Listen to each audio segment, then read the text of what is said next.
Bismillahirrahmanirrahim, and this is the third lecture of our chapter number 4, and the name of that chapter is what? Pakistan and the modern world. Loudly. Pakistan and the modern world. So, Pakistan and the modern world. This is the name of our chapter, and as I told you, this is speech by Liaquat Ali Khan at University of Kansas, America. Okay, so now I'm going on page number 46, para 2, line number 6. I repeat, page number 46, para 2, line number 6. Pakistan and the modern world. Okay, and here it is. Here is the line where we left last time. It is these areas that were separated and today form the independent sovereign state of Pakistan. We believed then and we believe now that the demand of the Muslims in British India to have a separate state of their own was both on human and geopolitical grounds a very reasonable demand. तो वो कहता है कि भाई आज भी हम ये बिलीव रखते हैं, ठीक है, हमारे दिल में कोई शक नहीं है, कोई दुख नहीं है कि हमने पाकिस्तान क्यों हासिल किया. हमें फ़ख्र है और हमें आज ये सोच आती है कि हमने सही किया. किस किस ग्राउंड्स पर इन्होंने कहा कि British India we have a separate state of their own was both on human and geopolitical. Human and geopolitical. अगर आप ऐसा ह्यूमन सोचें तो जैसे हमने कल डिस्कस किया था कि जो मैल एडजस्टमेंट हो रहा था, लोगों का फीलिंग्स का जो प्रॉब्लम्स हो रहा था, लोगों को साइकोलॉजिकली जो वो फिट नहीं थे, ठीक है, मुस्लिम्स उस माशरे में, तो वो उस लिहाज से वो कहते हैं कि हमने ये फ़ैसला बेहतर लिया. देखें, बंटवारा दो घरों में भी हो जाता है. एक घर होता है, एक घर होता है, उसके दो घर हो जाते हैं, चार घर हो जाते हैं, भाइयों में भी बंटवारे हो जाते हैं, ठीक है. तो इसी तरह इस इंडिया का भी बंटवारा हुआ क्योंकि आप साथ रह उनके नहीं सकते थे. पोजीशन ऐसी आ गई थी, टाइम ऐसा आ गया था, पॉलिटिकल अचीवमेंट्स ऐसे आ गई थी, ठीक है. तो उसके बाद क्या हुआ, फिर वो कहते हैं कि जियोपॉलिटिकल रीजंस भी थे इसके, ठीक है, कि जो रिलेटेड टू आपकी इकोनॉमी थे, रिलेटेड टू पॉलिटिक्स थे, रिलेटेड टू डेमोग्राफी थे, ठीक है. तो डेमोग्राफिकली अगर देखा जाता तो इन मुस्लिम्स की क्या ख़त्म हो जाती, मेजॉरिटी रहती नहीं, कभी सारी ज़िंदगी माइनॉरिटी में रहते, ठीक है. और इकोनॉमिकली देखा जाता तो उनके लिए इतनी जॉब अपॉर्चुनिटीज़ ही नहीं होती, उनके लिए इतने कोई इकोनॉमिकल रास्ते ही नहीं होते, वो प्रॉब्लम्स का शिकार रहते, ठीक है. तो ये बहुत सारी बातें इन्होंने इसमें डिस्कस की हैं. एंड देन इन रीजंस की वजह से उन्होंने कहा कि हमने ये आज़ादी हासिल की और अलग मुल्क बनाया. फिर वो कहते हैं 2 मिलियंस, अच्छा मैं ये साथ साथ लेकर चलूँगा, 2 millions of Muslims, it meant to only opportunity for genuine freedom and genuine self government, ठीक है, कि मुस्लिम्स के लिए ये एक ओरिजिनली उनकी अपनी हुकूमत की बात थी कि उनकी वो सेल्फ गवर्नमेंट करें. क्या करें? सेल्फ गवर्नमेंट हो उनकी, मुस्लिम्स की अपनी हुकूमत हो. इसके लिए भी ज़रूरी था कि उनका अपना एक कंट्री होता. कंट्री होगा तो उनकी अपनी हुकूमत होगी, अगर कंट्री नहीं होगा तो हुकूमत कहाँ से करते हैं वो, ठीक है. इंडिया में तो वो कभी भी हुकूमत पर नहीं आ सकते थे, मतलब सेंटर में उनकी जो या सेंट्रल असेंबली जिसको कह लें आप, उसमें तो कभी भी तादाद ज़्यादा हो नहीं सकती थी. Why? Because they were in minority, ठीक है. उसके बाद वो कहते हैं कि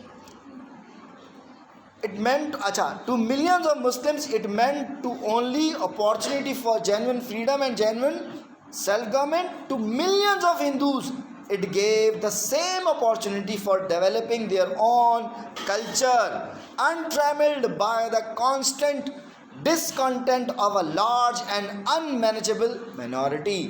बोला ये सिर्फ मुस्लिम्स के लिए अच्छा नहीं था बल्कि हिंदूज़ के लिए भी अच्छा था कि अगर ये मुल्क आज़ाद नहीं, हम अलग मुल्क ना बनाते और हम उनके साथ ही रहते तो मुस्लिम हिंदूज़ के लिए भी बहुत सारे प्रॉब्लम्स रहते, जो उस वक्त लाजमी सी बात है जब यहाँ पर हमारे पास अनसर्टेनिटी होती, हमारे पास कोई फ्यूचर नहीं होता, तो हमें भी वो चाहिए होता और हम उसके लिए एहतजाज करते, जिसकी वजह से उनकी लाइफ भी क्या होती, डिस्टर्ब रहती। समझ में आ गई? बड़ा लॉजिकल ये पॉइंट उन्होंने दिया है कि उनकी भी लाइफ डिस्टर्ब रहती, वो भी तरक्की नहीं कर पाते। ठीक है, आज जैसे चांद पर पहुंच गए तो वो फिर चांद पर नहीं पहुंच पाते। ठीक है, और उसके बाद देखें कि फिर वो कहते हैं कि जनाब डेवलपिंग देयर ओन कल्चर, और वो अपने कल्चर पर फोकस नहीं कर पाते। हो सकता है कहीं कहीं पर अगर ज़्यादा जगह पर हिंदू कल्चर मुस्लिम कल्चर पे हावी हो रहा होता तो बहुत सारी जगहों पर मुस्लिम कल्चर भी हिंदू कल्चर पर हावी हो सकता था, जहाँ पर मेजॉरिटी ऐसे प्रोविंसेस भी थे जहाँ पे मेजॉरिटी मुस्लिम्स की थी और माइनॉरिटी में मुस्लिम्स थे, तो वहाँ पर उनके कल्चर पे भी उसका असर हो सकता था। तो बोला दोनों के कल्चर बचे हैं इससे, पाकिस्तान के आज़ाद होने से या अलग होने से। ठीक है, फिर वो कहते हैं, अच्छा इसमें मीनिंग्स मैंने लिखी हुई है सारी की सारी। डिसकंटेंट मीन शोइंग और एक्सप्रेसिंग द एक्सपीरियंसिंग डिससेटिस्फैक्शन और restless longing and untravelled means not confined और लिमिटेड। ठीक है, ये सारी फिर आप जब लेक्चर दोबारा देखा करें तो उसमें से ये मीनिंग्स लिखा करें साथ साथ में। आप लोग अभी लिखना चाहते हैं तो अभी भी मैं बता रहा हूँ आपको। From the point of view of world peace the creation of two independent and comparatively homogeneous states instead of single uneasy and unwielding state with great strains and stresses within the body politic was the greatest contribution that could be made towards the creation of a stable new Asia। बोला भाई ये जो हमने पाकिस्तान अलग बनाया तो हमने क्या किया कि हमने एशिया को पीसफुल कर दिया। एशिया को क्या कर दिया? पीसफुल कर दिया। अगर इंडिया ही रहता, पाकिस्तान नहीं बनता उसमें से, तो क्या होता कि लड़ाइयाँ होती रहती मुस्लिम्स और हिंदूज़ में। ठीक है, प्रॉब्लम्स क्रिएट होते रहते और जिसकी वजह से एशिया का जो अमन था वो कभी भी ठीक से नहीं रह पाता। तो एशिया में प्रॉब्लम्स रहती। ठीक है, इसीलिए पाकिस्तान का बनना क्या था? अमन की तरफ एक कदम था, ना कि जंग की तरफ। ठीक है, फिर वो कहते हैं कि ग्रेटेस्ट कंट्रीब्यूशन। अच्छा इसमें और चीज़ें इन्होंने क्या बताई हैं कि देखने दे मुझे। States with great strength. अच्छा अगर एक ही स्टेट होती तो क्या होता? उसमें स्ट्रेंस होते, स्ट्रेसेस होते, लाजमी सी बात है। ऑपोजिशन भी आपकी तगड़ी होती। अगर वहाँ पे हिंदूज़ की गवर्नमेंट होती तो यहाँ पर मुस्लिम्स की ऑपोजिशन भी तगड़ी होती और जिसकी वजह से क्या होते? लड़ाइयाँ होती, फड्डे होते, तो तरक्की पर फोकस कम होता और आपस की लड़ाइयाँ ज़्यादा होती, तो जिसकी वजह से इंडिया भी पीछे रह जाता। पूरे का पूरा इंडिया ही बैठ जाता, तरक्की ना कर पाता पाकिस्तान। अच्छा फिर वो कहते हैं कि peace loving man and women who today lament the strained relations between Pakistan and Bharat, and none laments them more than we do, should at least have this consolation that had Pakistan not been separated from the rest of British India, far more serious and dangerous cracks would have appeared in South Asia, resulting in untold upheavals potentially. तो वो कहते हैं कि भाई जो अमन के दाई हैं, कौन? जो अमन के दाई हैं आज, जो अमन की बात करते हैं आज, और वो ये कहते हैं कि पाकिस्तान का बनना सही नहीं है। ठीक है, तो मैं उनसे ये गुजारिश करना चाहता हूँ कि पाकिस्तान का बनना सही है, क्योंकि अगर पाकिस्तान ना बनता तो ज़्यादा प्रॉब्लम्स क्रिएट होते, तो ज़्यादा अपहीवल्स, इन्होंने वर्ड क्या दिया है? अपहीवल्स होती। ठीक है, untold upheavals means, untold means extremely large in scale. ठीक है, यानी कि आप जिसका इमेजिन भी नहीं कर सकते, इतनी ज़्यादा प्रॉब्लम्स क्रिएट होती। Upheavals means a state of violent disturbance and disorder. तो ऐसा डिसऑर्डर होता है, ऐसी डिस्टर्बेंस होती कि जिसका आप गुमान भी नहीं कर सकते, और ये अंडरस्टूड था कि ये प्रॉब्लम्स होते। आगे वो क्या कहते हैं? Potentially means with a possibility of becoming actual, कि यानी कि वो जो ये ख्याल तो दे रहे हैं, ये जो ख्याल है कि अपहीवल्स होती, डिसऑर्डर होता, प्रॉब्लम्स क्रिएट होती इंडिया में अगर पाकिस्तान नहीं बनता, तो वो कहते हैं कि ऐसा वाकई होता। फिर therefore the creation of Pakistan has by itself dissolved what have been a perpetual danger zone in Asia। तो बोला ये इंडिया अगर बनता, पाकिस्तान ना बनता, सिर्फ इंडिया आज़ादी ले लेता, पाकिस्तान इंडिया के साथ ही होता, तो ये एक डेंजर जोन होता एशिया में। क्या होता? डेंजर जोन होता, जो एशिया के अमन के लिए एक बहुत बड़ा ख़तरा होता। तो बोला वो ख़तरा पाकिस्तान बनने से टल गया, वो ख़तरा पाकिस्तान बनने से ख़त्म हुआ, ठीक है। But it has done more than that. बोला ये तो कुछ भी नहीं, जो ऊपर जो वो बातें की, बोला उससे भी ज़्यादा क्या किया। पाकिस्तान बना तो क्या हुआ? Cast your minds. Cast your minds means होता है मेक अ मेंटल नोट या मेमोराइज, यानी पिछली यादों में चले जाएं। On all the countries of Asia one after another. बोला सब कंट्रीज़ का आप तज्जिया करें, सब कंट्रीज़ को एनालाइज करें एशिया के। Almost everywhere you will see intense nationalism. हर जगह पर आपको क्या नज़र आएगा? बहुत ज़्यादा नेशनलिज्म नज़र आएगा। समझ में आ गई बात? और ग्रेट बैकवर्डनेस, वहाँ पे क्या होगी? बहुत ज़्यादा बैकवर्डनेस नज़र आएगी, ठीक है। यानी वो दुनिया से क्या है? पीछे हैं। दुनिया की तरक्की से आपको मोस्टली जो एशिया के एशियन कंट्रीज़ हैं वो आपको क्या नज़र आएंगे? पीछे नज़र आएंगे। Impatience with colonial rule and in some of greater or lesser degree of democratic rule. तो बोला कहीं पर आपको जो कुछ कंट्रीज़ में वो तंग नज़र आएंगे, किस चीज़ से? ब्रिटिश रूल से। किस चीज़ से? ब्रिटिश रूल से। और कुछ कंट्रीज़ में तो डेमोक्रेटिक सिस्टम से भी वो तंग आपको नज़र आएंगे। किससे? डेमोक्रेटिक सिस्टम से भी आपको वो तंग नज़र आएंगे। फिर कहते हैं but in many of them you will also see internal strains.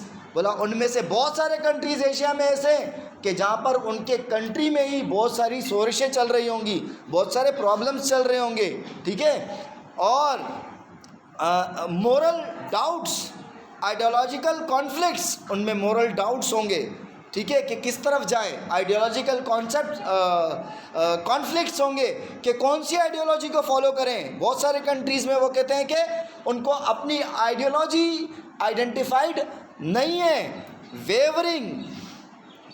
Wavering means होता है अनसर्टेन इन पर्पस और एक्शन, यानी फ्लक्चुएशन है उनके माइंड में या उनकी जो थॉट्स हैं। तो वो कहते हैं कि वेवरिंग, हेजिटेशंस एंड कन्फ्यूजन्स, उनके पास कोई क्लियर रास्ता नहीं है, वो कन्फ्यूज्ड लोग हैं। ज़्यादातर जो लोग हैं एशिया के ज़्यादातर कंट्रीज़ के जो लोग हैं वो क्या हैं? वो कहते हैं कन्फ्यूज्ड लोग हैं। क्या हैं बेटा? कन्फ्यूज्ड लोग हैं, ठीक है। तो वो कहते हैं कि हॉल्टिंग, क्या? हॉल्टिंग का मतलब होता है प्रोन टू पॉजेस, यानी स्टॉप जो करने वाली हैसियत सलाहियत रखे। Halting democracies and ideological confusions create great anxieties for the governments in Asia. जब आप हॉल्ट करेंगे, किस चीज़ को रोकेंगे? किसको? डेमोक्रेसी को। तो क्रिएट होगी क्या? कन्फ्यूजन्स।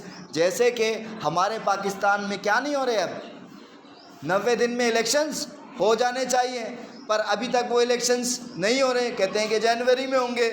अगर जनवरी में हो न हो वो तो आगे का पता चलेगा, बट इसका मतलब है कि ये रोकना है किस चीज़ को? डेमोक्रेसी को। डेमोक्रेसी का मतलब ही क्या है? इलेक्शंस के ज़रिए आप अपने नुमाइंदों को चूज़ करते हैं। समझ में आ गई बात कि कौन आपको गवर्न करेगा, कौन आपको रूल करेगा। अभी आप चूज़ करते हैं या खुद ब खुद चूज़ हो जाते हैं, ये एक अलग स्टोरी है, बट एटलीस्ट अपेरेंटली यही होता है। बाकायदा वोटिंग होती है माशाल्लाह से, ठीक है। तो खैर जिनको कुछ लोगों को अगर लाना होता है आपको गवर्नमेंट में, कुछ लोगों को, तो फिर वो मीडिया को यूज़ किया जाता है, उनका इमेज बनाया जाता है कि हाँ भाई बहुत ज़बरदस्त इंसान है ये, और फिर इस तरह भी ये भी कुछ मामला चलते हैं। ये खैर इंटरनेशनली होता है हर कंट्री में। आगे चलते, पर हमारे पास कुछ ज़्यादा है। फिर क्या है कि governments in Asia for the people of Asia and for peace loving. तो यहाँ पे वो क्या कह रहे हैं कि ideological confusions created great anxieties for the governments in Asia, for the people of Asia and for peace loving and world minded people anywhere. तो ये सारे के सारे बोला डेमोक्रेसीज़ के जो हॉल्टिंग है या उसको रोकने का अमल है, इससे क्रिएट होती हैं प्रॉब्लम्स किस किस के लिए. वो कहता है गवर्नमेंट्स इन एशिया, जो गवर्नमेंट्स हैं एशिया में उनके लिए, और जो पीपल ऑफ एशिया जो लोग रहते हैं एशिया में, और पीस लविंग जो लोग हैं इंटरनेशनली या एशियंस, उनके लिए भी ये कोई अच्छी बात नहीं होती. फिर वो कहते हैं इट स्टैंड्स यूनिफाइड. अच्छा, इससे पहले वो कहते हैं इन द मिड्स यानी दरमियान में. Midst means a place in the middle of something. In the midst यानी ये पूरे एशिया की आपको उसने कंट्रीज़ के बारे में बताया. ज़्यादातर वहाँ पे क्या है, कन्फ्यूजन्स है. ज़्यादातर क्या है कि उनकी आइडियोलॉजी क्लियर नहीं है. ज़्यादातर क्या है कि कुछ उनमें से जो कंट्रीज़ है वो तंग है ब्रिटिश रूल से, और कहीं पर तो डेमोक्रेसीज ही इतनी नहीं स्ट्रॉन्ग हुई क्योंकि उनके पास क्लियर एम्स नहीं है. अब यहाँ पे वो कहते हैं पाकिस्तान की बात करते हैं इट्स. अच्छा, फिर इन द मिड्स, इसी कंट्रीज़ के दरमियान में of these Pakistan stands unified. Pakistan क्या है, यूनिफाइड है. Unified means formed and united into a whole. ठीक है, यानी कि यकजा. It stands unified because its people are free from mental confusions. यानी उन्होंने कहा कि उनमें ये मेंटल कन्फ्यूजन्स नहीं है कि उनकी आइडियोलॉजी क्या है, हमारी आइडियोलॉजी क्या है. तो वो कहते हैं कि हमें ये क्लियर है कि हमारी आइडियोलॉजी क्या है, हम कंफ्यूज नहीं है. विच एल्सवेयर क्रिएट डिस्रप्शन. डिस्रप्शन कहते हैं trouble that stops you from continuing. तो जहाँ पे कंटिन्यूएशन टूटती है, जैसे डेमोक्रेसी अगर उसकी कंटिन्यूएशन टूटती है या किसी और सिस्टम की कंटिन्यूएशन टूटती है, तो वो कहते हैं कि ये दूसरे कंट्रीज़ में तो हो सकता है, हमारे कंट्री में ऐसा कुछ भी नहीं है क्योंकि हमारे एम्स क्लियर हैं, हम यूनाइटेड हैं. ठीक है, and cast menacing shadows on the future. और जो दूसरे कंट्रीज़ जहाँ पर उनकी एम्स क्लियर नहीं है, तो वहाँ पर क्या चीज़ करती है, कास्ट. ये सारी चीज़ें कास्ट करती है. मैनेसिंग यानी थ्रेट करती है, थ्रेटनिंग शेडोज फेंकती है उन पे, उनके फ्यूचर पर. यानी उनका जो फ्यूचर है वो थ्रेट में है, वो पता नहीं सही हो या ना हो. समझ में आ गई. तो क्लियर नहीं है उनको. ठीक है, पता नहीं, मेरे ख्याल में तो अब आज अगर हम इस बात का मवाजना करें तो मेरे ख्याल में तो हम ही पीछे रह गए. ठीक है, तो ये उस वक्त की बात है जब लियाकत अली ख़ान साहब ने ये उस टाइम पे कहा था. माशाल्लाह बड़े ऊंचे एम्स थे हमारे. अब आगे चलिएगा, आपको बहुत हंसने का मौका मिलेगा इसमें. अब आगे सुनिएगा. They have chosen for themselves the part chalked out, यानी planned for them by their simple practical clear cut beliefs and decisions. इसमें कोई शक नहीं है कि जब यहाँ पाकिस्तान को हासिल किया गया था तो बहुत जज्बा था उस टाइम पर लोगों में. ठीक है, और वहाँ पर क्या वो कहते हैं कि एक प्लान चॉक आउट किया गया, उन्होंने प्लान किया गया for them by their simple practical clear cut beliefs. क्या सिंपल, हमारे बिलीव्स क्या है, सिंप्लिसिटी. हमारी सिंप्लिसिटी तो मेन चीज़ है भाई. ठीक है, और दूसरी बात क्या है कि प्रैक्टिकल. हमें इस्लाम क्या सिखाता है, प्रैक्टिकलिटी सिखाता है ना भाई. झूठ मत बोलो, प्रैक्टिकल बात है. आपको झूठ नहीं बोलना चाहिए, मिलावट नहीं करना चाहिए, किसी का माल नहीं खाना चाहिए, हराम नहीं खाना चाहिए. ठीक है, ये इस्लाम सिखाता है सारा. तो कहते हैं कि practical clear cut beliefs and decisions. फिर वो कहते हैं फॉरमोस्ट यानी मोस्ट इम्पॉर्टेंट और बेस्ट या leading among those beliefs are the belief in the supreme sovereignty of God. के सबसे ऊंचा जो हमारा बिलीफ है, सबसे टॉप पे जो हमारा बिलीफ है वो क्या है कि अल्लाह से बड़ा कोई नहीं. सारी की सारी हाकिमियत किसकी है, अल्लाह ताला की. ठीक है, उसके बाद कहते हैं belief in the quality of belief in the equality of man. Belief in the equality of man कि तमाम इंसान क्या है, बराबर हैं. तमाम इंसान क्या है, बराबर है. आजकल देख ले कितने इंसान बराबर हैं, पता नहीं क्या बातें थी. मतलब माशाल्लाह उस वक्त पाकिस्तान देखें और आज का पाकिस्तान देखें. belief in democracy and the right of the people to be governed by their own freely chosen representatives. वो वहाँ पे जाके अमेरिका में बताते हैं, क्या बताते हैं भाई, कि हमारे पास ये सिस्टम है कि लोग खुद चूज़ करते हैं कि उनको कौन, उनके अपने रिप्रेजेंटेटिव जाते हैं गवर्नमेंट में, हम चूज़ करते हैं कि हमें कौन गवर्न करेगा, ठीक है। यानी हमारी गवर्नमेंट में हम लीडर्स को चूज़ करते हैं, ठीक है। अब ये बात कितनी सही है आजकल के हिसाब से अल्लाह ही जानता है, खैर इसमें मैं बहस नहीं करना चाहता। आगे चलते हैं, उस वक्त की बात ये कर रहे हैं, तो अमेरिका ने भी सारे पॉइंट्स नोट किए, मुझे लग रहा है अमेरिकन्स जो थे तो उन्होंने सारे पॉइंट्स नोट किए। अमेरिकन लोगों की बात नहीं कर रहा हूँ मैं, आवाम की बात नहीं कर रहा, they are very good, okay, and हमारे अच्छे रिलेशन है उनसे, ऐसी बात नहीं है। तो वो फिर अमेरिका हर चीज़ को अपने इंटरेस्ट के हिसाब से तोल रहा होता है कि उनके इंटरेस्ट के हिसाब से क्या क्या चीज़ें कहाँ किस किस कंट्री में सही हैं, ठीक है, और हम कैसे कैसे उसको किस किस स्टाइल में उसको चेंज करने की कोशिश कर सकते हैं ताकि फिर वो कंट्री हमारे काम आए, ठीक है। तो कुछ ऐसा ही मुझे लगता है कि फिर उन्होंने इसके साथ किया, आप देखते जाएं, और फिर कुछ तो इसमें हमारी भी गलतियां थी, ठीक है। हो सकता है अल्लाह करे कि अब हमें होश आ जाए और हम अच्छे से फ्रेंडशिप करें हर एक के साथ, ना सिर्फ अमेरिका बल्कि सबके साथ बराबरी की बुनियाद पर फ्रेंडशिप करें, ठीक है। तो वो क्या मामला यहाँ पे देखें, अब इन द राइट ऑफ, अच्छा अब क्या बिलीव करते हैं, बोला हम लोग कि equality of man, belief in democracy and the right of the people to be governed by their own freely chosen representatives. अच्छा, फिर बिलीव इन इंडिविजुअल डेस्टिनी, कि हर एक इंसान खुद अपनी डेस्टिनेशन की तरफ जा रहा है, उसके एम्स बना रहा है, ऑब्जेक्टिव्स हासिल कर रहा है। फिर in the fundamental means basic freedoms of every single man and women, कि सब हमारे कंट्री में उनके फंडामेंटल राइट्स का एहसास किया जाता है। कितना किया जाता है आज के दौर में, मैं इस पर कुछ बोल नहीं सकता, ठीक है। क्या हाल है पाकिस्तान का, आप मीडिया में देखते ही होंगे कि कितना लोगों का ख्याल रखा जाता है माशाल्लाह से उनकी क्या कहते हैं, उनके फंडामेंटल राइट्स का। फिर in the right of every individual to the fruits of his own honest effort, believe in the sanctity of human life and human liberty. अब सैंक्टिटी का वर्ड उन्होंने यूज़ किया। उस वक्त पाकिस्तान का लेवल क्या था, पाकिस्तान का जो आइडियोलॉजी क्या थी कि ह्यूमंस के जो लाइफ है और उसकी जो लिबर्टी है, यानी उसकी आज़ादी, इंसान की आज़ादी कितनी मुक़द्दस है।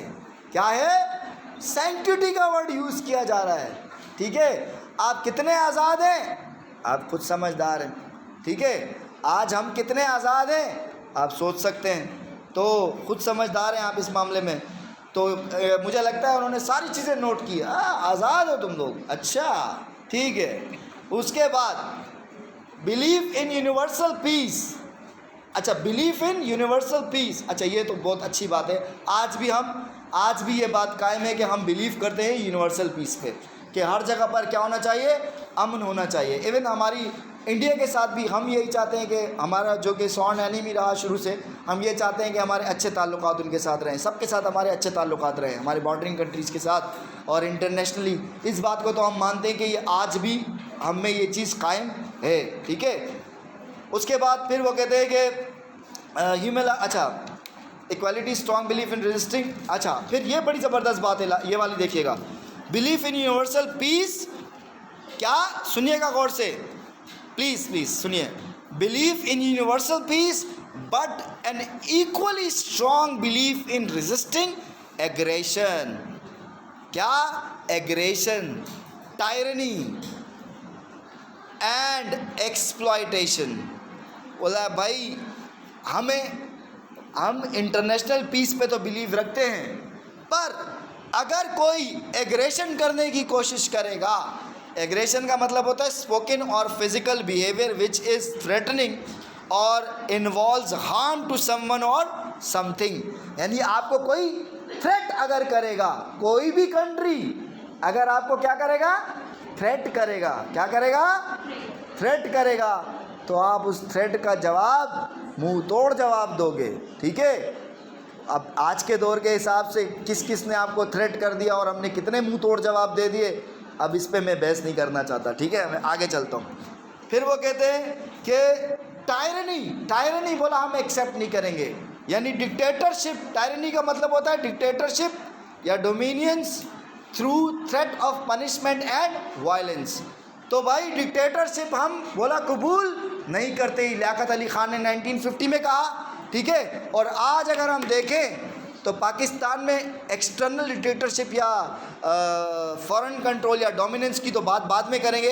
हमारे अपने ही कंट्री में कितनी दफ़ा यहाँ पर डिक्टेटरशिप आ चुकी, ठीक है।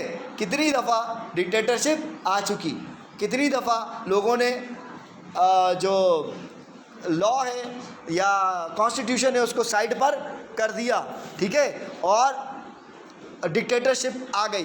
तो ये बात भी मेरे ख्याल में एप्लीकेबल आज के दौर में तो नहीं है, उस दौर में होगी। We did not have to, गौर से सुनिएगा प्लीज़। अच्छा जी, फिर कहते हैं कि we did not have to acquire or inculcate these beliefs after the foundation of our new state. तो बोला भाई कि हमें ये जो एशिया के दूसरे कंट्रीज़ में जो कन्फ्यूजन्स चल रही हैं, उनके एम्स क्लियर नहीं हैं, उनकी आइडियोलॉजी क्लियर नहीं है, तो बोला हमें इस चीज़ का कोई प्रॉब्लम नहीं है, क्योंकि हमारे पास एक सेट रूल दिया हुआ है। और वो किस चीज़ का है? Islamic rule, Islamic ideology. कौन सी आइडियोलॉजी? Islamic ideology. तो उस वक्त हो सकता है कि लियाकत अली ख़ान साहब सही हैं बिल्कुल उस वक्त अमेरिकन के सामने, बट अगर आज हम पाकिस्तान पर फोकस करते हैं तो कितने इस्लामिक हैं हम, आप देख सकते हैं माशाल्लाह। सबसे अच्छी मिलावट हम करते हैं, सही है, सबसे ज़्यादा रिश्वत हम खाते हैं, ठीक है। तो और बहुत सारी नेगेटिविटीज़ का मैं अब नाम नहीं ले सकता कि हम उसमें काफ़ी आगे हैं। अच्छे लोग भी हैं, ऐसी बात नहीं है, अच्छे काम भी करते हैं लोग, ठीक है। और पर अगर हम इतने ही क्लियर थे, तो पता नहीं आज तो हमें पता नहीं चांद से भी आगे निकल जाना चाहिए था मेरे ख़्याल में, ठीक है। तो मेरे ख़्याल में कि जो एम्स एंड ऑब्जेक्टिव्स उस वक्त के थे कायद आज़म साहब के या लियाकत अली ख़ान के इस कंट्री के बारे में, वो हम पूरे नहीं कर सके। और हम सबको इस पर शर्मिंदगी होनी चाहिए। जो लोग भी इसमें इन्वॉल्व रहे, हम समेत हम भी इसमें इन्वॉल्व हैं, ठीक है, क्योंकि हमारे भी कुछ फ़राइज़ हैं। तो जो लोग जो इदारे क्या कहते हैं पोर्टफोलियोज़ इस चीज़ में इन्वॉल्व रहे, पाकिस्तान इस तरह तरक्की नहीं कर सका। वो रिश्वत खाते रहे, ठीक है, अपनी जायदादें बनाते रहे, ठीक है, वो उन्होंने बहुत बड़ा गलती की है। लाजमी सी बात है, जवाब तो सबको ही देना पड़ेगा। अगर हम गलती करते हैं तो हमें भी जवाब देना पड़ेगा आखिरत में, और उनको भी देना पड़ेगा। तो मेरे ख़्याल में अब वो वक्त आ गया है कि हम सबको पाकिस्तान के बारे में सोचना चाहिए। और जो लियाकत अली ख़ान के ये जो एम्स एंड ऑब्जेक्टिव्स वो बता के गए थे, उस स्पीच में उन्होंने बयान किए थे गैर मुल्क के आगे, उस पर हमें पूरा उतरना चाहिए और हमें प्रूफ करना चाहिए कि हम ऐसी ही कौम हैं, अच्छी कौम है। हम समझ में आ गई बात? हम में ये सारी जो नेगेटिविटीज़ हैं ये हम में नहीं है, हमें ये रिमूव करनी चाहिए हम में से, ठीक है। थैंक यू, अल्लाह हाफ़िज़। एंड फिर इसको हम कल कंटिन्यू करेंगे इंशाल्लाह।